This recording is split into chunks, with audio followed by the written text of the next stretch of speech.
케이어스. 예, 그러니까 혼돈. 예, 혼돈에서 시작해서 네. 코스모스 조화로 끝냈다. 제가 네. 그렇게 지금 한 외신 인터뷰와도 평가를 아, 했었는데요. 예. 정말 그 지난 이틀간은 거의 혼돈의 네. 도가니였지 않습니까? 하지만 그렇습니다. 오히려 끝에 가서 당원과 국민들이 그와 같은 혼란을 한 방에 끝낸 것 아닙니까? 네. 법원이 끝낸 거 아니에요. 그렇죠. 법원이 예, 끝낸 거 아니죠. 국민과 당원들이 이와 같은 네. 혼란의 사슬을 끊어버렸고 그리고 나서 그 과정에서 또 지난 대선 경선 레이스에 있었던 대부분의 어떤 그 주자들이 네. 국민의힘의 후보는 김문수다라고 지지 선언을 사실상 해주심으로써 했죠. 예. 결국 그와 같은 드라마틱한 혼돈의 끝을 마치 고르고디우스의 매듭을 끊어주듯이 혼돈이 끝나고 어떻게 보면 조화를 이뤄냈다는 점에서는 나름대로 성과가 있었던 경선 결과가 아닌가 생각합니다. 아, 그러니까 이 혼돈에서 시작을 했지만 마지막에는 결국에는 이제 조화롭게 끝났다. 그렇죠. 코스모스가 그리고 있다. 네. 그 조화를 이뤄낸 것은 결국 합리적인 당원들의 그렇습니다. 선택이었다는 그렇습니다. 그렇게 어떤 평가가 됩니다. 뭐 가처분, 법원의 가처분 네네. 이런 게 아니라 네네. 아, 어떻게 본다면 그러니까 당내 민주주의, 당내 어떤 뭐 이거는 뭐 민주당이나 좌파 쪽 사람들이 많이 쓰는 말이긴 하지만 정말 집단지성, 네, 합리적인 어떤 저는 그런 것들이 작동을 했다고 보시는 그렇죠. 거네요. 결국 그 좌파에서 그동안 그렇게 얘기했던 네. 민주주의의 효능감 네. 이것을 상당히 국민의힘 지지자들이 맛보았다는 점에서는 상당히 의미 있는 그 결정이 네. 아니냐 생각입니다. 사실 그러네요. 국민의힘 우파 정당에서 어떤 그 당원들이 지금까지 했던 역할은 사실상 거수기 역할. 한마디로 당 지도부가 어떤 어젠다를 내면 거기에 추인해주는 그런 식의 지금 왔었었는데 네네. 아닌 건 아니다. 네. 자유우파의 핵심적 가치가 뭡니까?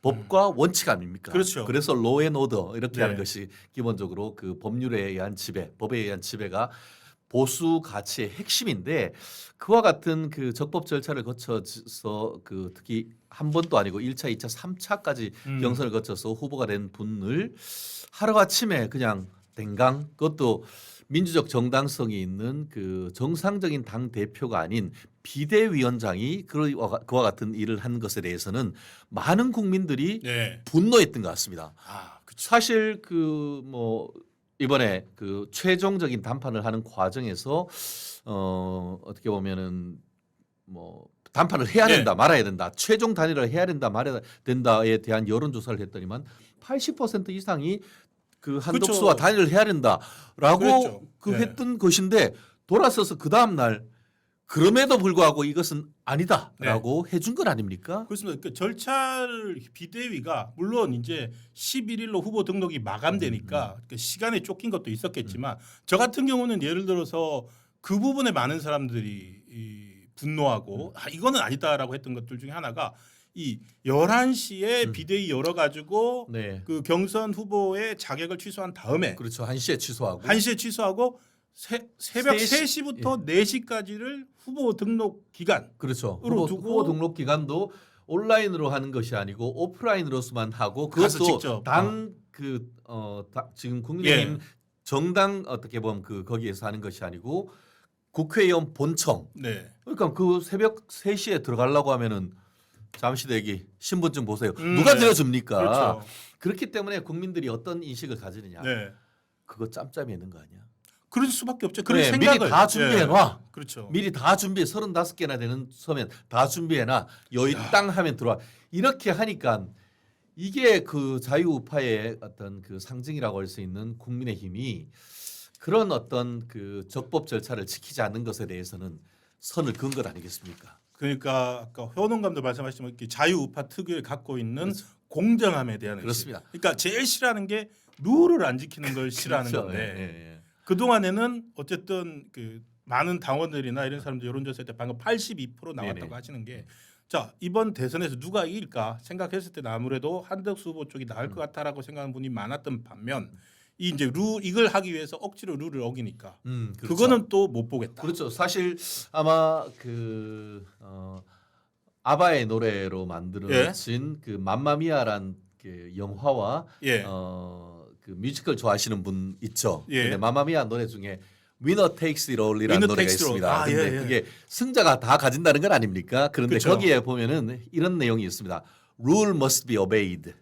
rule must be Rule obeyed. must be obeyed. 룰은 지켜야 된다는 거거든요. 예. 결국 룰을 지켜서 이긴 사람이 가지고 가는 겁니다. 그게 Winner Takes It All의 핵심인 거예요. 그게 바로 자유우파의 가치의 핵심인 겁니다. 아무리 뭐라 한다 하더라도 원칙이 있고 예외가 있어야 되는데 꼬리가 머리를 흔들어 버리면 안 된다는, 우리가 설령 죽는다 하더라도 네. 제대로 싸워서 죽어야 우리가 부활할 수 있는 기회가 있지. 저는 저를 포함한 그 네. 자유우파를 가치를 네. 지지하시는 분들의 어떤 그런 그 정의감이 이번 그 지난 이틀간에 있었던 그 파란만장한 이벤트의 네, 종집으로 파란만장. 찍었던 그런 핵심적인 가치가 아닌가 생각합니다. 가치를 회복했다는 점에서 저는 굉장히 중요한 어떤 하나의 계기였다고 평가합니다. 예. 그렇게 해서 이 국민의힘의 대선 후보는 결국 김문수 후보로 네. 결정이 됐고 이제 등록도 마쳤죠. 네. 그리고 기호 2번을 받았는데 자, 남은 과제는 결국 제가 하나 걱정되는 게 있어요. 이렇게 해서 어떻게 본다면 당원들은 그리고 국민의힘은 그 전에 보지 못한 스토리를 썼는데 지금 이제 그 후보 결정 직후에 나온 그 의총장에 그렇죠. 다 나오지 않았다는 얘기가 있어. 한 50여 명, 70여 명 뭐 이 정도밖에 안 나왔는데 예를 들어서 그 권영세 비대위원장 그리고 뭐 추경호 전 원내대표 이런 분들 이른바 친윤으로 대표되는 분들도 안 나왔고 그리고 또 친한파 의원들이라고 해야 될까요? 그러니까 특정할 수는 없는데 어쨌든 전체 108명 지금 107명이군요. 이제 107 김상호 명이죠. 네, 의원 김상호 빠졌으니까 나갔으니까요. 107명의 의원의 한 절반 정도밖에 안 왔다는 맞습니다. 것은 지금 김문수 후보가 그 앞으로 남은 대선 운동 기간 동안에 봉합을 하는 모습을 보여주면서 또 다른 스토리를 써야 되지 않을까? 이거 어떻게 극복해야 될 것 같습니까? 사실 민주당의 그 네. 박용진 전 의원이 뼈아픈 얘기를 했습니다. 예, 반드시 민주당이 이긴다. 왜냐? 음, 저들은 분열하지만 우리는 야, 단합하기 단합하기 때문이다라고 때문이다. 얘기했다는데 저는 그 얘기를 들으면서 사실 마음에 피눈물이 났습니다. 예, 사실 그 박용진 의원이 어떻습니까? 지난 그 작년 4월 총선에서 한번 거의. 경선 기회만이라도 가져보자라고 했지만 3번 후보를 바꾸면서 단 한 번도 경선 기회조차도 주지 않았던 사람 그렇죠. 아닙니까? 철저히 이재명 공천권을 가진 이재명 대표에서 짓밟아졌죠. 한마디로 비명 행사에서 비명이기 때문에 행사인데 한 번 죽은 것이 아니고 3번 비명 행사했는 사람 그렇죠. 아닙니까? 예. 그럼에도 불구하고 이번에 정권을 가져오기 위해서 같이 국민소통위원장으로서 해서 그 중앙 공동선대위원장도 아니에요. 예. 그런 직까지 받으면서 그렇게 하고 있는데 이게 뭡니까? 놀리는 건가요? 조롱하는 건가요? 예, 예. 나는 이렇게 짓밟히고 모욕을 당했음에도 민주당 승리를 위해서 나는 이렇게 나선다. 그렇죠. 그런 걸 보면서 정말 이거는 그 이념 전쟁이죠. 그러니까 우리가 그 전쟁이란 것이 물리적으로 총칼 네. 들고 싸우는 것뿐만 아니고 이 선거는 전쟁이죠. 이념 전쟁. 그리고 특히 뭐 지방선거, 국회의원 선거 있습니다만 가장 이념적인 투표를 이루어지고 그러다 보니까 가장 국민들의 참여가 높아가지고 이 그 투표율이 높은 선거가 대선 아니겠습니까? 그렇죠. 그런데 이런 식으로 해서 적점 분열 상황이 보인다는 것은 사실 제사보다 제밥에 더 가까운 그 관심이 있는 게 아닌가. 한마디로 이번은 뭐 보나 안 보나니까 그냥 당권이나 노리자. 이런 것 아닌다고 하면은 어떻게 지금 그 대선 후보로 나왔던 사람들이 이런 식으로 이 그 김문수 후보를 지지선을 하지 않는 것인지에 대해서는 상당히 좀 안타까운 마음을 금할 수가 없는데요. 네. 결국 이 상황 속에서 선당후사. 선당후사란 걸 키워드로 당원들이 좀 압박을 해줘야 될 것 같습니다. 그렇죠. 이번엔 이제 결국 당원들이 압박을 해야 당원이 됩니다. 해내는 겁니다. 당원이 해야 됩니다. 이거 사실 뭐 지금 다가오는 7월달 전당대회가 있고 거기에 뭐 한동훈 후보 같은 경우에는 본인 페이스북에 이틀에 10건씩 올리면서 당원 가입해달라. 마치 이재명이 개딸 전략으로 해서 네. 당을 지금 그 가지고 가려고 하는 그런 전략을 하는데 그건 그거지만 투 트랙으로 본인이 미래를 위해서 하는 것 뭐라고 하지 않습니다. 하지만 그렇게 하기 위해서 당에 지금 옥동자를 나온 김문수 후보를 당선시키기 위해서 언제 합니까? 지금 당장 나오셔야 되는 겁니다. 지금 시간이 얼마 없어요. 지금 네네. 뭐 3주 남았더라고요. 네네. 이번 주 남았고. 37, 20일, 22일이죠. 예. 20일 남으니까 이번 주, 다음 주, 다다음 주면 끝이에요. 그렇죠. 예, 예. 그리고 벌써 다음 주부터는 재외국민 투표 시작되더라고요. 맞습니다. 네네. 그러니까 시간이 없는데 저는 하나의 희망을 봤다면 그 역시 이번 주말에 일어난 일인데 결국 많은 이 한덕수의 그 김문수 후보에 다시 살린 거는 그렇죠. 보면은 뭐 나경원 전 나경원, 나경원 의원, 그렇죠. 한동훈 전 대표 뭐 이런 사람들이 다 메시지를 띄웠어요. 전부 다 이거는. 띄웠습니다. 이거는 전부 다. 아니다. 그렇죠. 그러면은 그냥 자기들이 그렇게 그 메시지를 띄워가지고 당원들이 그게 부응해서 이렇게 투표로 이제 부응을 했다면 이제 선거 운동에도 나가줘야죠. 그렇죠. 그러니까 안 나오는 의총장에 뭐 자기를 따른 의원들 좀 나가서 같이 하게 하자 이런 모습 보여야 그렇습니다. 되는데 어떻게 될 것 같습니까? 그런 측면에서는 시간이 일단 없습니다. 사실 예전에 결국 이제 그 경선에서 낙선하신 분이 앞에 나서기가 참 쉽지 않은 것도 사실입니다. 네. 하지만 그럼에도 불구하고 나경원 의원님 나오셨죠. 안철수 안철수. 의원님 나오셨습니다. 저는 지난 주말 네. 안철수의 재발견 저는 음. 그렇게 평가하고 싶은데요. 안철수 후보님이 네. 국회 정론관에서 기자회견했죠. 기자회견 저거 감동 먹었습니다. 네. 지금까지 제가 생각했던 제가 안철수를 제대로 알지 못했다라고 생각했는데요. 네. 안철수로 대표되는 분이 뭡니까? 수도권, 중도층, 중수청 아닙니까? 중수청의 어떤 상당 부분 지분을 가지고 있는 분이 안철수 후보님이신데 실제로 안철수 후보님이 김문수 후보님을 지지선을 하니까 실제 그 중수청이라고 할 수 있는 중도 수도권 청년들이 움직였고 그런 부분이 이번 그 ARS 여론조사를 함에 있어서 상당 부분 플러스 알파 됨으로써 김문수 후보라는 옥동자를 낳았는데 결정적인 계기를 됐다고 하는데요. 안철수 후보님이 그것을 넘어서 또 그 직격탄을 네. 한동훈 후보에게 남겼습니다. 대개만 계시지 마시고 맞아 그랬죠. 네, 나오십시오. 정말 한동훈 후보 나와야 됩니다. 나오셔야 됩니다. 네. 지금 안 그러면은 압도적인 차이로 패배합니다. 그거 기다리십니까? 아니잖아요. 그렇죠. 그렇게 했을 때 그 후과가 누구한테 갑니까? 열심히 해서 결과를 내고 그 다음에 승부가 어떻게 나든지 간에 그럼요. 그렇게 얼마나 이번 이 3주 동안 네네. 22일 동안 누가 열심히 했나를 많은 사람들이 국민들이 다 당원들이 평가하는 지켜보고 거예요. 있습니다. 국민들이 바본 줄 아십니까? 이번에 보세요. 네. 오히려 쌍권청을 바보로 만들어 버린 거 아닙니까? 맞아요. 네.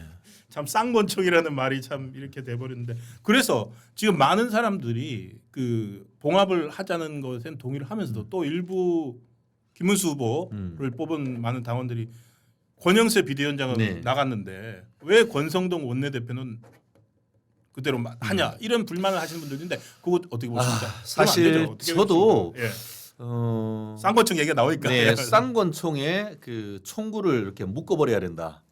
음. 이렇게 생각하는 사람 중에 하나입니다. 그런데 네. 권영세 그 비대위원장님 같은 경우에는 즉시 책임지고 물러났습니다. 그 그렇죠. 반면에 그 권성동 원내대표님의 부분에 대해서 책임을 묻자는 의견이 특히 한동훈 친한계 측에서의 목소리가 강한 것도 사실이고, 근데 그거는 친한계뿐만 아니고 많은 국민의힘 지지자층이 권성동 의원에 대해서 느끼는 비슷한 감정일 겁니다.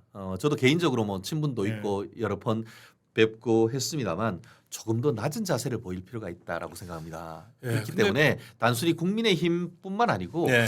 중도층까지도 표를 확장하는데 도움이 되는지에 대해서는 저는 상당히 의문이 아닐 수 없는데요. 어쨌든 지금으로서는 그 김문수 후보님이 선을 그었습니다. 그렇죠. 김문수 후보님이 직접 잡았죠. 직접 잡았기 때문에 그거에 대해서는 이제 저도 가타부타 하지 않는다. 예. 지금으로서는 한마디로 선통합 후 쇄신 이게 키워드라고 생각합니다. 네. 지금으로서는 선통합. 선통합 후 쇄신 우리 홍준표 그 전 대구시장님이 하시는 예. 말씀으로 지금은 지게 짝대기라도 잡아야 예. 된다는 선거 그때입니다. 때는 선거 예, 때는 선거 그렇기 때는 때문에 지게 짝대기라도 지금으로서는 봉합하고 지금은 통합하는 게 맞죠. 물론 이 과정 속에서 한동훈 전 대표 같은 경우에는 뭐라고 했습니까? 아니 책임져야 될 사람이 다른 사람이 하면 몰라도 책임지는 사람이 잊어버리자 이런 얘기를 하는 게 이게 맞느냐? 저는 그 말씀은 제가 100% 공감합니다. 예. 다만 그럼에도 불구하고 민주당은 어떻습니까?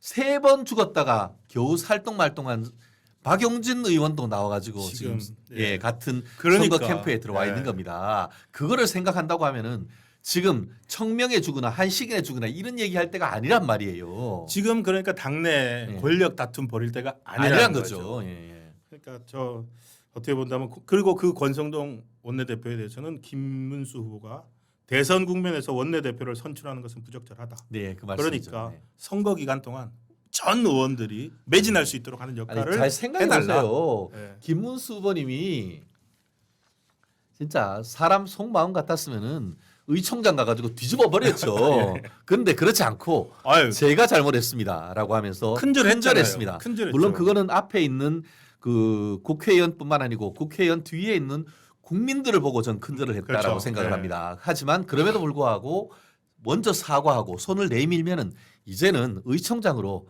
107명이 똘똘 뭉쳐서 다 나와야 되는 거 아닙니까? 자, 저희는 이제 그 다음 네. 다음 주도 아니에요. 이제 곧 그런 모습을 보게 되기를 기대를 하면서 어떻게 본다면은 이 권성동 원내대표는 그렇게 두면서 새 비대위원장 얼굴을 바꿨지 않습니까? 권영세 비대위원장 후임으로 김용태 예. 90년생 네네. 김용태 의원을 이제 임명을 했는데 보니까 이 이준석 대표가 85년생이고 지난 대선에서 대표하고 있을 때 나이나 지금 김용태나 거의 비슷해요. 네네. 근데 그때 당시 이준석 대표는 현직이 아니었어요. 근데 김용태는 현직이거든요. 그렇죠. 네. 그리고 심지어 경기 포천 그렇죠. 이런 그 어떻게 본다면 정말 민주당의 아선 같은 데서 그렇죠. 비례도 혼자 아니고 싸워서 싸워서 이긴 데 아닙니까? 그렇죠. 예. 당선이 됐죠. 예, 그렇죠. 그런 경험들을 살려서 이번 대선에 한번 임해달라 이런 어떤 당부와 의지를 표명한 걸로 보이는데 어떻게 그렇습니다. 보십니까? 저는 그 첫 인선이 첫 인선. 참 의미가 있는데 첫 음. 인선은 당 사무총장을 사선의 박대출 의원으로 지금 정해는 건 아닙니까? 네. 잘 보세요. 대통령을 선출하는 사람이 대출입니다. 그것을 넘어서 어떻게 보면 당의 조직과 네. 그 자금을 관리하는 그렇죠. 살림살이 우리 메이저리그로 생각하면 우리가 그 포수 아닙니까? 네. 진짜 굳은 자리, 진 자리 다 해가지고 해야 되는데 4선 정도 해야 이와 같은 비상 상황 속에서 이게 이니셔티브를 딱 잡고 딱 틀어지고 네. 당을 끌어갈 수 있는 건 아닙니까? 네. 우리가 그 가화만사성이라고 하는데 집안이 든든해야 밖에서 우리가 그 그쵸. 가장들이 싸울 수 있듯이 네.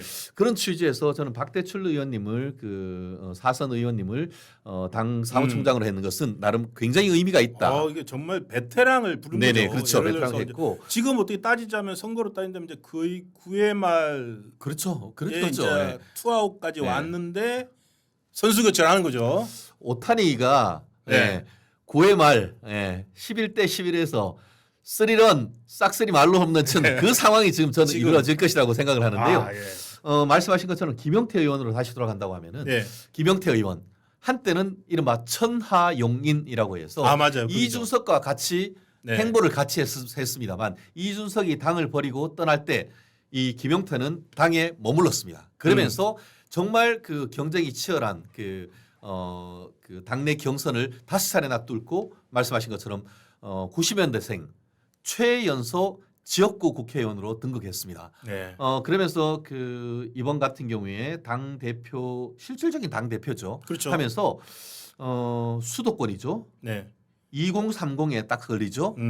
그리고 아, 네, 그러니까 이런 측면에서 봤을 때는 전략적이네요. 김문수 후보 김문수 예. 후보님이 상당히 전략적으로 김용태 의원을 잘 선택했다라고 저는 생각을 합니다. 신구의 조화. 예. 한마디로 지금은 본인이 이제 70대 뭐 이런 식으로 해서 그 민주당 같은 경우에는 굉장히 연세 드신 것 아니냐 마타도를 하고 있지만 네. 뭐 본인이 이제 다른 후보 우리 저기 뭐냐 이거 턱걸이도 하시잖아요. 턱걸이 네. 대회한다 뭐 이 예, 정도로 예, 이제 건강도 좋으시고 그렇지만 그럼에도 불구하고 연세가 드신 거는 어쩔 수 없죠. 그런데 그것을 박대출 후원이라고 할 수 있는 그 네. 50대 네. 그리고 그래서 그럼 4, 5, 60대를 이렇게 아우를 수가 있죠. 그러네 그리고 중견에다가 예, 네. 거긴데 이제 그 김용태라고 하는 초선의 수도권 중수청을 나눌 수 있는 이렇기 때문에 지금 그 우리 국민의힘의 어떤 그 새로운 리더십은 전 세대를 아우를 수가 있고 박대출 의원님 같은 경우에는 진주의 사선입니다. 그렇죠, 그렇기 때문에 진주죠. TK, PK의 정서를 네. 아우를 수가 있고 여기는 수도권 민심 그리고 네. 또 김문수 의원님 같은 경우에는 진짜 대단하죠. 지금은 상상도 못하는 이 인천 부천 소사에서 삼선을 했잖아요. 했습니다. 네. 그렇기 때문에 이런 측면의 어떤 그 라인업을 본다고 하면은 지금 다른 어떤 후보들보다도 강한 라인업이 짜여졌다. 네. 클린업 트리오가 지금 마련된 겁니다. 그렇기 아. 때문에 이제는 다른 분들이 같이 이제 척척 레고에 이제 이게 척척척척 이제 붙듯이 네. 블록으로 해서 모듈화 된다고 하면은 충분히 타노스와 같은 이재명을 우리는 이길 어떤 진영은 갖췄다고 봅니다. 해볼만하다. 그런 그렇습니다. 느낌이죠. 네, 네. 지금 야구 말씀하시니까 또 그게 또 생각나네요. 그 끝날 때까지 끝난 게 아이, 아니다. 골프도 야, 마찬가지예요. 18월에 장갑 벗을 때까지 끝난 게 아닌 거예요. 끝난 게 아니죠. 상대방이 네. 오비 쳐버릴 수 있단 말이에요. 네. 네. 지금 분위기는 그러니까 어떻게 본다면 국민의힘은 쫙 상승. 그렇죠. 아무리 혼돈해서 뭐 좀 잡음이 있었지만 지난 주말부터 정말로 상승 국면을 타서 이게 대선까지 꾹 갈 거다. 그렇습니다. 네. 그렇게 보고 있습니다.